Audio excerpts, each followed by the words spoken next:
Oh.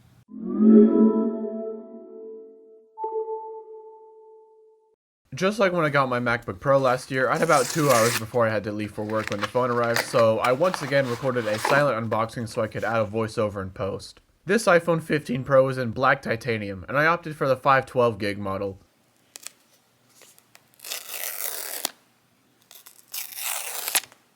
I was originally going to get the 256 gig model, but I decided to splurge and get the 512 gig one. More space for all those anime gacha games that I might want to play. Plus, I wanted to make sure that I don't have to worry about storage for however many years I end up owning this phone. Also, we finally ditched the lightning port in favor of USB-C. Good riddance. In my opinion, they should have made the switch to USB-C back on the iPhone 10, but at least we have it now.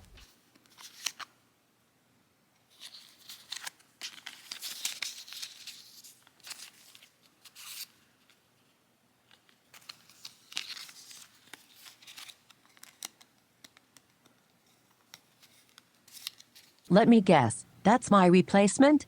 Yep, it's your turn to be replaced now. Well, at least I lived a good life. Quit moping around. Let's get to the setup process. Sigh. Okay. Setting up the iPhone 15 Pro was really easy. Well, it should be anyways.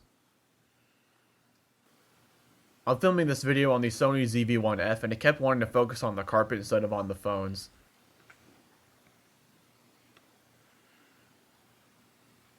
I set the phones down thinking I was going to be waiting a while, but then was immediately prompted to set up the eSIM. Once that was going, I set the phones down again to go grab the case I bought for the 15 Pro and put it on. If anyone's wondering, it's a Spigen, I don't know how you say it, liquid air case. The same type of case I had on the iPhone 11.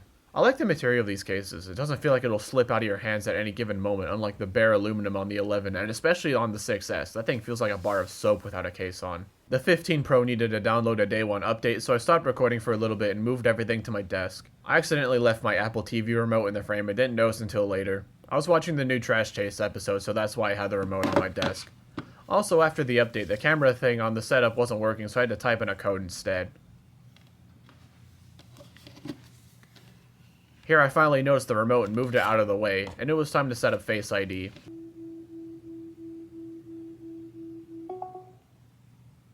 And then I had to sign into my Apple ID, set up Apple Pay, and then the transfer process could finally start. Once it was done, I was then prompted on the 11 if I wanted to delete everything on there.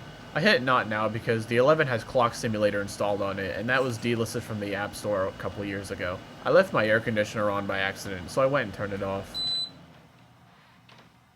Once the phone rebooted, it told me about how the toggle for silent mode is now in the control center, and prompted me to configure the new action button, which I said not now, and finally the setup process was complete. Oh my god.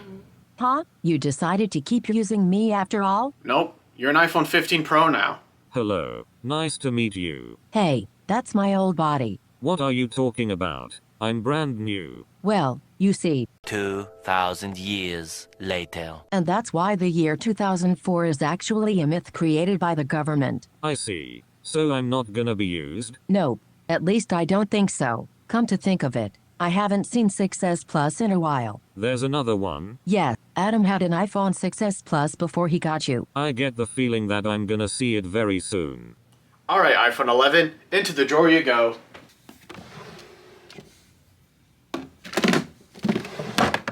I see you finally joined me, iPhone 11. So you must be who that iPhone 15 Pro was talking about. Anyways, what does Adam do with you? Well, he'll likely start using you for this instead of me, but all I'll say is that he will get used to it eventually. What do you mean by that?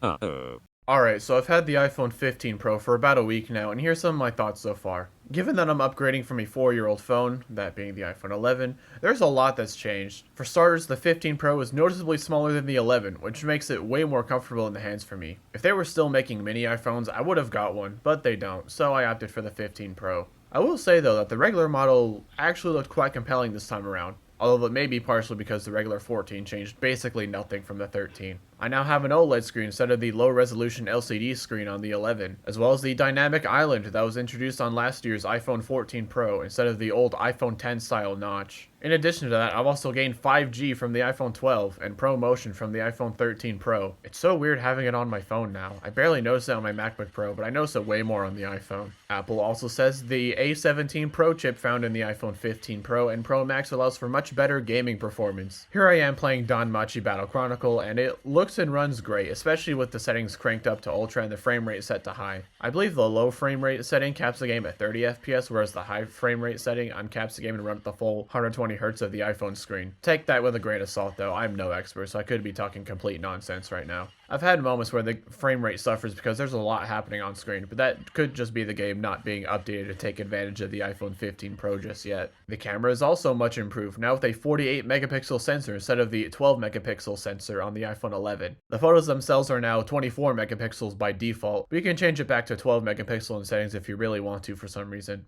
Videos look nicer too. Here I am recording in 1080p 60 because that's what all my YouTube videos are in. The phone is capable of recording in up to 4K at 60 FPS, so there's that if you want. The speakers are also much improved as well. From the academy that this one guy sucked another guy's for $7 and a chicken biscuit. They're actually usable now because the speakers on my 11 would distort whenever I had it at half volume, although that may just be an isolated incident. That's about it for me. There's a lot more that I haven't touched upon, such as the use of titanium instead of stainless steel. But if you want a more in-depth review on the iPhone 15 Pro, then I suggest checking out one of the other tech reviewers. Anyways, 8808 signing out. See you later.